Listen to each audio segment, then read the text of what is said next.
तो प्यारे साथियों, स्वागत है आपका आज के इस वीडियो में। आज का टॉपिक भी अपने पिछले टॉपिक की तरह ही बहुत ज़्यादा इम्पॉर्टेंट है।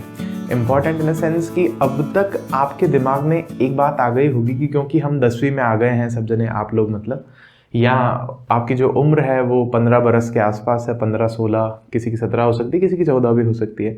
तो अब आप सबको लग रहा होगा कि यार अपन पढ़ चुके हैं कि किशोरावस्था क्या होती है, यौवन आरंभ क्या है, दाढ़ी मूंछ क्यों आ रहे हैं, या जो लड़कियों के स्तनों का आकार है वो बड़ा क्यों हो रहा है, या जो आवाज़ है हमारी वो क्यों बदल रही है, लड़कों की मोटी हो रही है, लड़कियों की जो है पतली हो रही है, शरीर में अलग अलग बदलाव आ रहे हैं, हमारे विचारों में बदलाव आ रहे हैं। अभी तक तो हमें खिलौने विलौने अच्छे लगते थे, लेकिन अभी खिलौने विलौने समझ में नहीं आते।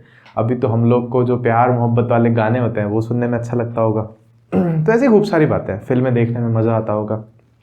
तो अब आपको मन में ये थॉट आ रहा होगा कि फिर तो मतलब हम लोग मैच्योर इतने हो गए हैं कि अब तो हम लोग शादी वादी कर सकते हैं, या जो है जो स्त्रियां जो है वो सोच रही होंगी अच्छा मतलब इसका मतलब हम माँ बन सकते हैं, गर्भ धारण कर सकते हैं, या ऐसा कुछ हो सकता है। जैसे क्वेश्चन क्या लिखा है देखो हमारी किताब में कि क्या लैंगिक परिपक्वता का अर्थ है कि शरीर अथवा मस्तिष्क जनन अथवा गर्भ धारण के योग्य हो गया है। ये जो शरीर में सारे परिवर्तन आ रहे हैं, क्या इनका मतलब है कि हम लोग शादी करने को या संतान उत्पन्न करने के लिए योग्य हो गए हैं? क्या इसका मतलब ये है?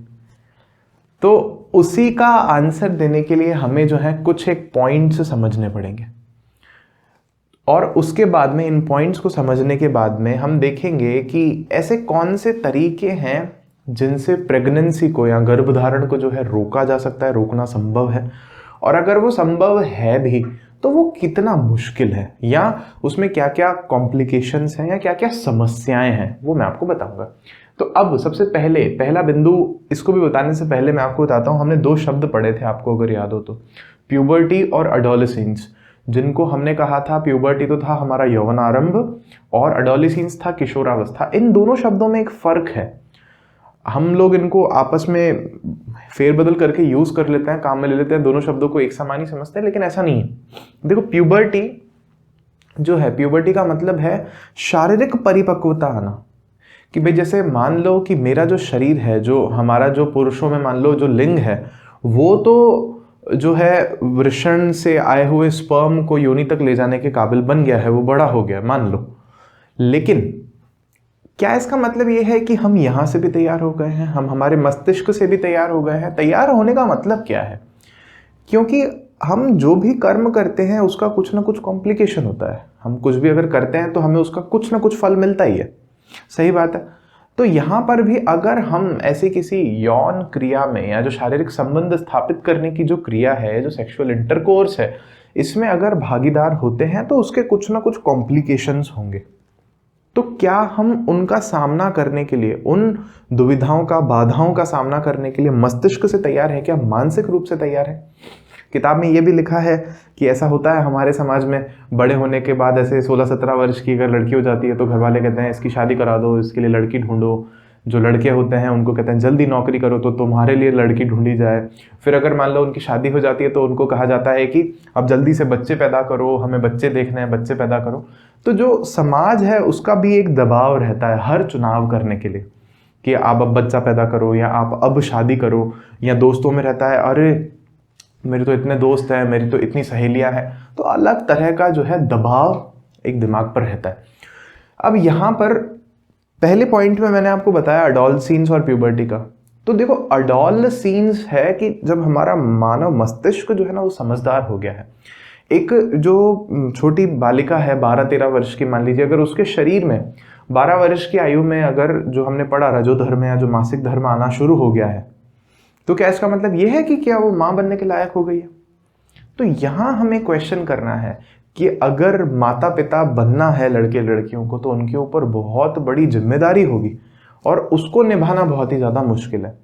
तो इसका मतलब पहली बात तो यह है कि ये नहीं है सीधे तौर पर कि अगर शारीरिक रूप से आप परिपक्व हो गए हैं तो आप जो है लैंगिक जनन में भागीदारी करें, इसका मतलब ये नहीं है, पहली बात। अब इसके आगे पहला पॉइंट हमने यहां पर लिखा है बोर्ड पर, प्रगाढ़ शारीरिक संबंध। ये जो संबंध है बच्चे पैदा करने के लिए ये एक बहुत ज़्यादा इंटीमेट कांटेक्ट है, प्रगाढ़, मतलब दो शरीरों का बहुत ज़्यादा गहरा संबंध है। तो इसमें देखो क्या हो रहा है, एसटीडी के बारे में हम 9वीं कक्षा में पढ़े। ये एसटीडी फोन करने वाला नहीं है, ठीक है। ये एसटीडी है सेक्सुअली ट्रांसमिटेड डिजीज, या जिसको बोले हम लोग यौन संक्रमित रोग। ये ऐसे रोग हैं जो एक इंसान से दूसरे इंसान में यौन संबंध स्थापित होने से फैल सकते हैं, इनकी संभावना है फैलने की, तो इनका खतरा होता है। ऐसे जो रोग हैं, खतरनाक जो रोग हैं, 20 से भी ज़्यादा है। अगर मैं आपको एक आध का नाम बताऊं तो आप हैरान होंगे। Chlamydia, genital herpes, gonorrhoea, HIV AIDS, HPV, syphilis, trichomoniasis और भी ऐसे कुछ एक रोग हैं हमारे पास में। अब इसमें उदाहरण हमारी किताब में क्या दे रखा है, एक तो जीवाणुजनित मतलब बैक्टीरिया से होने वाले, तो बैक्टीरिया से होने वाले रोग हैं गोनोरिया, या जैसे दूसरा है हमारे पास में सिफिलिस, ये बैक्टीरिया से होते हैं। फिर इसके अलावा कुछ एक रोग हैं जो वायरस से होते हैं। अभी वायरस तो बहुत फेमस है, कोरोना वायरस, सबको ही पता है कोरोना वायरस क्या है। तो वायरस का संक्रमण कौन सा है, वायरस का संक्रमण जैसे मस्से या वाट्स बोलते हैं इनको, ऐसे मस्से गांठों जैसे हो जाते हैं। और उसके अलावा ये तो बहुत ही फेमस है, HIV एड्स। HIV का क्या फुल फॉर्म होता है, ह्यूमन इम्यूनो वायरस, इसका मतलब होता है बहरूपिया वायरस, ये 9वीं कक्षा का है। और एड्स होता है एक्वायर्ड इम्यूनो डेफिशिएंसी सिंड्रोम, ये भी 9वीं कक्षा में ही हमने इसके बारे में पढ़ा है। तो HIV तो बहुत फेमस है, हम सब ने इसका नाम कहीं ना कहीं पर सुना ही है। तो आपकी परीक्षा में क्या पूछता है, निम्न में से कौन सा जो रोग है वो जीवाणु जनित है, और निम्न में से कौन सा रोग है वो जो वायरस से जनित है। तो आपको ये दो उदाहरण तो याद रखने ही है। अब यहाँ पर जैसे HIV और के बारे में मैं आपको एक बात बताता हूँ, क्योंकि ये एक वायरस से जनित रोग है तो इसका कोई इलाज नहीं है। मतलब ये बीमारी अगर हो गई ना तो ये खत्म नहीं हो सकती बीमारी, फिर ये मरते दम तक व्यक्ति के साथ में रहती है। अच्छा, फिर इसको कैसे फिर ट्रीट करते हैं, डॉक्टर लोग क्या करते हैं इसका, डॉक्टर लोग केवल जो इसके सिम्टम्स होते हैं, जैसे जो बुखार आ रहा है तो वो बुखार की गोली दे देंगे, कुछ जुकाम हो रहा है तो जुकाम की दे देंगे, कुछ कमजोरी है तो कमजोरी की दे देंगे। इस बीमारी को नहीं खत्म किया जा सकता। ये क्यों, क्योंकि जो वायरस से होने वाली बीमारियां हैं हमारे पास में, वायरस से होने वाली जो बीमारियां हैं उनका हमारे पास में इलाज नहीं है। अगर कोई बीमारी मान लो जीवाणु से होती है, या कोई बीमारी हमारे यीस्ट से होती है, या मान लो कोई बीमारी हमारे फंगस से होती है, फंगस भी एक यीस्ट, मतलब यीस्ट जो है वो भी एक फंगस है, या अगर मान लो कोई बीमारी हमें प्रोटिस्ट से होती है, तो उनका भी कहीं ना कहीं पर हमारे पास में इलाज है। लेकिन अगर कोई बीमारी किससे हो रही है, वायरस से हो रही है, तो उसका इलाज नहीं है। जैसे कि मान लो कोरोना वायरस है, तो कोरोना वायरस का इलाज नहीं है। क्या कहने का मतलब, एक तरह से ऐसे देखें कि अगर महिला गर्भवती हो जाती है तो सारी सबसे ज़्यादा जो जिम्मेदारी है वो महिला के ऊपर है। फिर महिला को आहार अच्छा मिलना चाहिए, सामाजिक दृष्टि से भी वो महिला को सम्मान मिलना चाहिए, उस बच्चे को स्वीकृति मिलनी चाहिए। और लेकिन अगर ये सब कुछ ऐसे हुआ है कि मान लो वो लोग वैलिड रूप से शादीशुदा नहीं हैं और वो महिला को एक बच्चे को जन्म देना पड़ रहा है, जो बच्ची है मान लो अगर वो उसे एक बच्चे को जन्म देना पड़ रहा है, तो उसके लिए सामाजिक रूप से भी बहुत ज़्यादा बड़ी समस्या है। बस इसके अलावा एक बात और लिखी हुई है हमारी किताब में कि ये जो जीवाणु जनित और ये जो बाकी ऐसे रोग हैं, तो इनके लिए तो हम एंटीबायोटिक दवाइयाँ यूज़ करते हैं, ठीक है। लेकिन जो वायरस से जनित रोग हैं उनके लिए हमारे पास में कोई सुदृढ़ उपाय नहीं है, कोई दवाई नहीं है, और केवल जो है हम लोग इनके जो लक्षण हैं उनको कम करने के लिए कुछ दवाइयाँ खा सकते हैं। अब इसके बाद आपके मन में फिर भी होगा कि सर सारी जड़ तो प्रॉब्लम तो यहीं आ रही है ना कि बच्चा कहाँ पैदा हो रहा है, तो क्या ऐसा कोई मेथड है कि जिससे बच्चे पैदा ना हो, यौन संबंध भी स्थापित किया जा सके और बच्चा पैदा ना हो, तो जो जिम्मेदारी का है जो सारा वो भी प्रॉब्लम खत्म हो जाएगी। और क्या कोई ऐसा मेथड है, ऐसा तरीका है जिससे जो रोग है ये एक पार्टनर से दूसरे पार्टनर में या एक व्यक्ति से दूसरे व्यक्ति में ना जाए। तो अगला टॉपिक हम वही डिस्कस कर रहे हैं। अभी जो अगला भाग है ये थोड़ा और इंटरेस्टिंग है। मैंने क्वेश्चन यहाँ पर लिख दिया है कि लैंगिक क्रियाओं के दौरान क्या इन रोगों का संचरण और गर्भधारण जो है, क्या इनका निरोध संभव है, कि क्या ऐसा हो सकता है कि ना तो ये वाले रोग हो और ना ही गर्भधारण हो, मतलब बच्चा पैदा होने की संभावना हो। तो फिर भी आपके मन में होगा ना कि यार जब इतनी भसड़ मची पड़ी है तो क्यों ये संबंध स्थापित ही क्यों किया जाए। यही बात मैं आपको सेक्स एजुकेशन वाले वीडियो में समझाने की कोशिश कर रहा था। क्या कह रहे थे अपन वहाँ पर, ये सब क्यों हो रहा है, जो हमें फिल्मों में दिखाया जाता है या जब हमें सीरियल्स में या जब हमें और जगहों पर गानों में दिखाया जाता है, तो हमें लगता है कि ये तो एक बहुत बड़ा सुख है, इससे बहुत ज़्यादा है जो आनंद मिलेगा एक इंसान को, बहुत ज़्यादा मज़ा आएगा। उसके पीछे साइंटिफिक कारण क्या था कि इन क्रियाओं में क्या होता है, हमारे मस्तिष्क में डोपामीन आता है। तो डोपामीन के लिए ही मैंने आपको और क्रियाएं भी बता दी, और अभी जो है यहाँ पर मैं आपको कंक्लूजन भी दूंगा ये पॉइंट्स बताने के बाद में। तो पहले एक बार पॉइंट समझ लेते हैं। तो सबसे पहला तो क्या है मेथड, यांत्रिक अवरोध, इनको बोलते हैं मैकेनिकल बैरियर्स। इनका उपयोग करके क्या चीज़ें हैं ये समझो। जैसे एक है, आप सब जानते हो शिशन को या पीनिस को ढकने वाला एक चीज़ आती है, कॉन्डम कहते हैं इसको, या हिंदी में हम लोग कंडोम लिखते हैं ऐसा। तो वो टीवी में भी देखा होगा आपने, वो एक तोता बोलता है रेलवे स्टेशन पे, या आजकल तो बड़ी खतरनाक ऐसी कॉन्डम की ऐड आती हैं जिनको देखते ही तो अगर पापा मम्मी या कोई भी अगर टीवी पे होते हैं तो चैनल चेंज हो जाता है जिनके चालू होते ही। तो एक चीज़ तो ये है। अब ये है क्या कि जब संबंध स्थापित होगा, शारीरिक संबंध, तो जो पुरुष हैं, जो मेल मेंबर हैं, वो अपने शिशन को ढक सकते हैं इस कॉन्डम से। तो उससे क्या होगा, यहाँ पर देखो हम लिख रहे हैं, जिससे कि शुक्राणु जो है ना अंड कोशिका तक पहुंच नहीं पाएगा। जो मेल स्पर्म है वो फीमेल एग सेल तक पहुंच नहीं पाएगा। तो क्या इससे जो है बीमारी नहीं होगी, जो यौन संक्रमित रोग जिनके बारे में हमने पढ़ा STD, क्या वो बिल्कुल नहीं होंगे? तो इसका उत्तर है कि नहीं, संभावना तो फिर भी है। अच्छा, क्या इनके उपयोग से बिल्कुल भी गर्भधारण नहीं होगा? पक्की बात है जी नहीं, ऐसा भी नहीं है ना? तो वो भी संभावना रहेगी ही। तो इसके भी कुछ ना कुछ कॉम्प्लिकेशंस तो हैं, चुनौतियां तो हैं ही। और दूसरी बात, ऐसे जो कॉन्डम है या जो ढकने वाली जो युक्तियां हैं, ये आजकल महिलाओं के लिए भी आती हैं। उसके अलावा दूसरा हमारे पास में तरीका है दवाएं लेकर शरीर में हार्मोन संतुलन को परिवर्तित करना। और ये तरीका भी किन के लिए? खास करके महिलाओं के लिए। मैंने आपको बोला था ना कि महिलाओं के लिए जो समस्या है वो ज़्यादा है पुरुषों से। तो महिलाएं क्या करेंगी, कुछ एक दवाइयाँ लेंगी, गोलियां आती है, आपने टीवी में ऐड देखा होगा, आई पिल या ऐसे कुछ करके और कंपनी की गोलियां आती है, तो गोली खा लो उससे बच्चा नहीं होगा। अच्छा कैसे? तो होगा क्या कि उनके शरीर में हार्मोन का संतुलन बिगड़ जाएगा, जिससे जो अंड कोशिका है ना उसका मोचन ही नहीं होगा, वो निकलेगी ही नहीं। तो अगर अंड कोशिका नहीं निकलेगी तो वो पुरुष के शुक्राणु से भी नहीं मिलेगी, और नहीं मिलेगी अगर, तो उससे क्या होगा, जो है निषेचन नहीं होगा, और निषेचन नहीं होगा तो बच्चा पैदा नहीं होगा। लेकिन क्या इससे STD नहीं होंगे, सेक्सुअली ट्रांसमिटेड डिजीज? ऐसा तो कहीं नहीं कहा। तो ये तो होने की संभावना फिर भी है, रोग तो होंगे, हो ही सकते हैं। मतलब एक ये हो गया मार्ग। तीसरा मार्ग है हमारे पास में कुछ अन्य गर्भ निरोधक युक्तियां। ये भी महिलाओं के लिए है, फिर से है ना, ये सारी जो युक्तियां हैं ये भी महिलाओं के लिए है। कैसे, अभी बताते हैं आपको। तो महिलाओं की जो योनि होती है, योनि और यूट्रस हमने देखा है, जहाँ पे योनि जहाँ खत्म होती है यूट्रस शुरू होता है, तो उस जगह पे एक लूप लगते हैं या एक कॉपर टी। इसको कॉपर टी क्यों बोलते हैं? क्योंकि ये कॉपर की है बनी हुई, कॉपर जैसे किसी चीज की, और टी शेप की होती है, कुछ इस तरह से छतरी की तरह। तो ये क्या करती है, इसको सर्विक्स के अंदर यहाँ तक डाल दिया जाता है और अंदर जाके खुल जाती है, और वहाँ पर वो जो नीचे वाली डंडी है वो रह जाती है। और ये क्या करती है, शुक्राणुओं को आगे नहीं जाने देती, मतलब शुक्राणुओं को फैलोपियन ट्यूब तक पहुँचने नहीं देगी। तो ये फिर जो मेथड्स हैं, या जो अगर बाकी ऐसी कुछ युक्तियाँ आती हैं, ऐसे कोई टूल्स आते हैं, तो वो भी किन के लिए हैं? महिलाओं के लिए हैं। तो इससे क्या होगा कि हाँ, बच्चा होने की जो संभावना है वो कम हो जाएगी।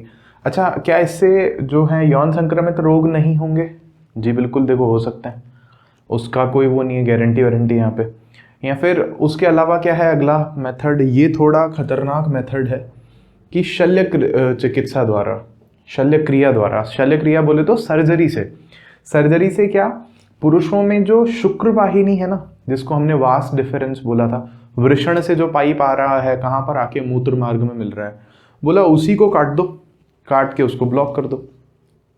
और महिलाओं में क्या करो, जो अंड वाहिनियां हैं, जो अंडवाहिकाएं हैं, जिनको हम कह रहे हैं फेलोपियन ट्यूब जो है, जो ओविडक्ट है, उन दोनों पाइप को काट के ब्लॉक कर दो।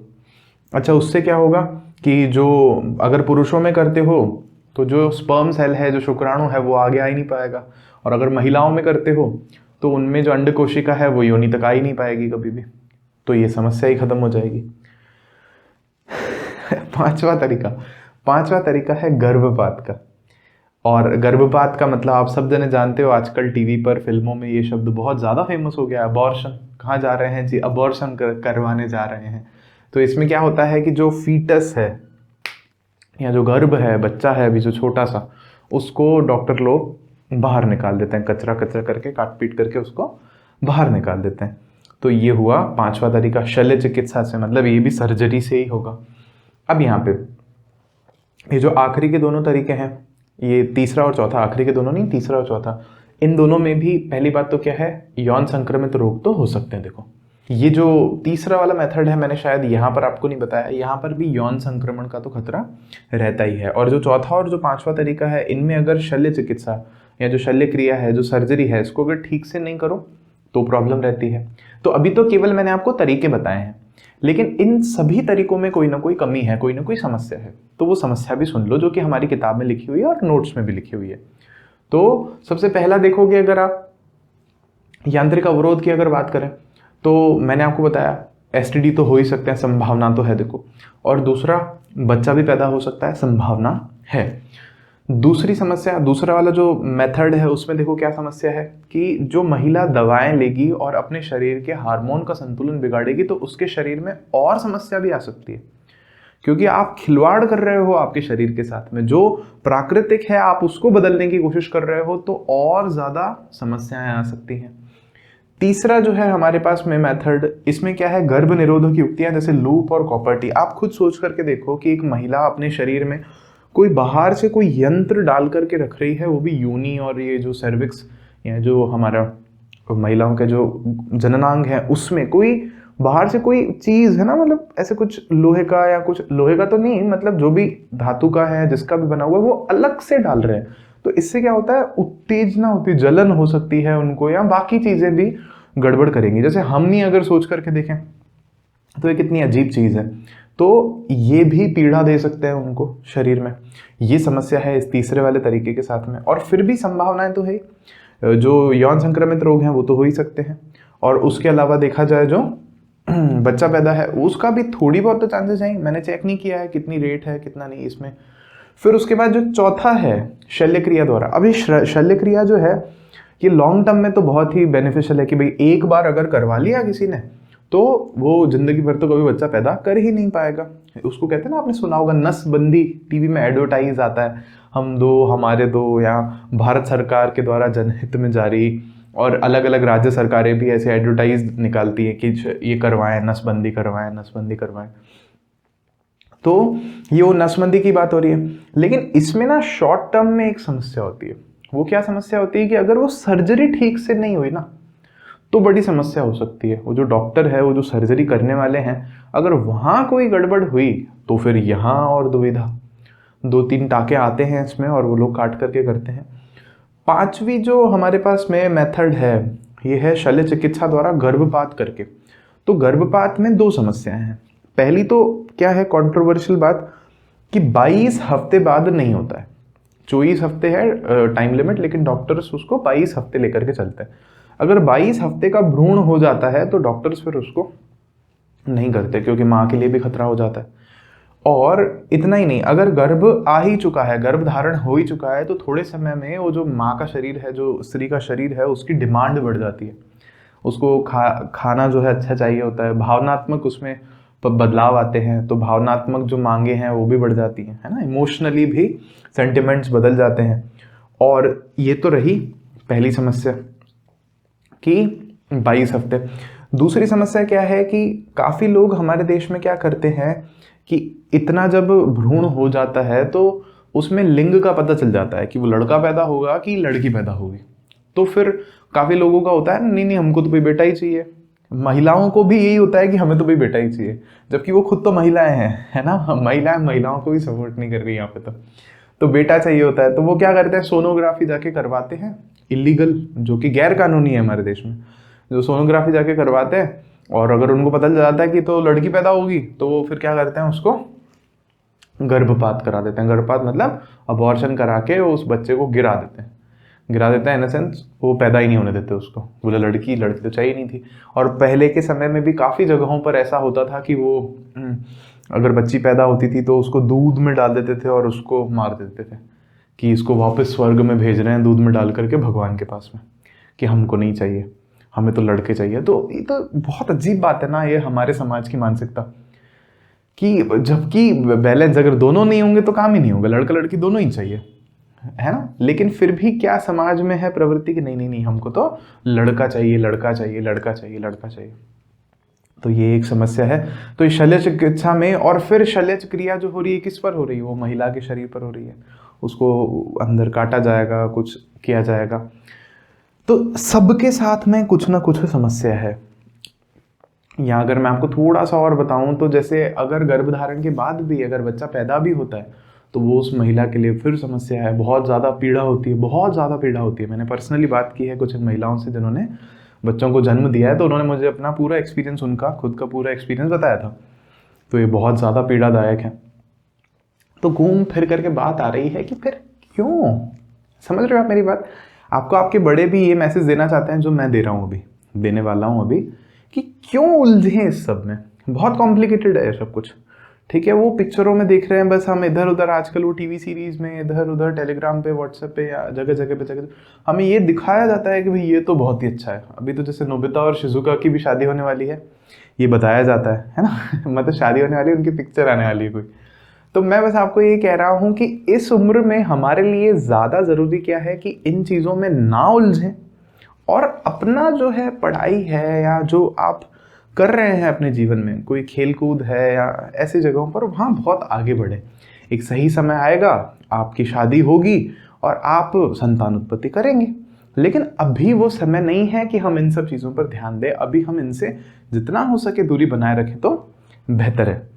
तो मुझे पूरी उम्मीद है कि आपको ये वीडियो अच्छे से समझ में आया है और कंक्लूजन भी समझ में आया है, और पक्के से आप जाकर के जो है शेयर करने वाले हो। और एप्लीकेशन को अगर डाउनलोड नहीं किए हो तो लर्न एंड शेयर की एप्लीकेशन को डाउनलोड करो। नोट्स वहाँ पर मिल जाएंगे आपको, सारे के सारे टेस्ट वहाँ पर हर संडे को होता है जो कि बिल्कुल फ्री होता है, आप उसको ज़रूर दें। और अगले जो है वीडियो में इस चैप्टर के सारे क्वेश्चन आंसर्स को डिस्कस करेंगे। मिलते हैं आपसे नेक्स्ट वीडियो में, बाय बाय।